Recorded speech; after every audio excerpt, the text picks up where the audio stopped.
Hello guys, good morning everyone.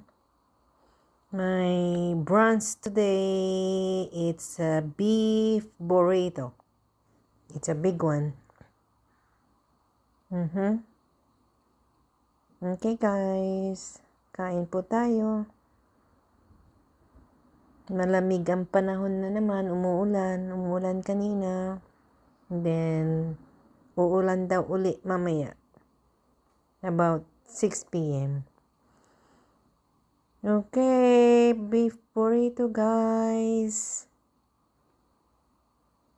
Ito muna ang kakainin ko. Okay guys, shout out everyone. Okay, madlang people. Kumusta na po kayo lahat? Ingat-ingat po. Okay, bye guys.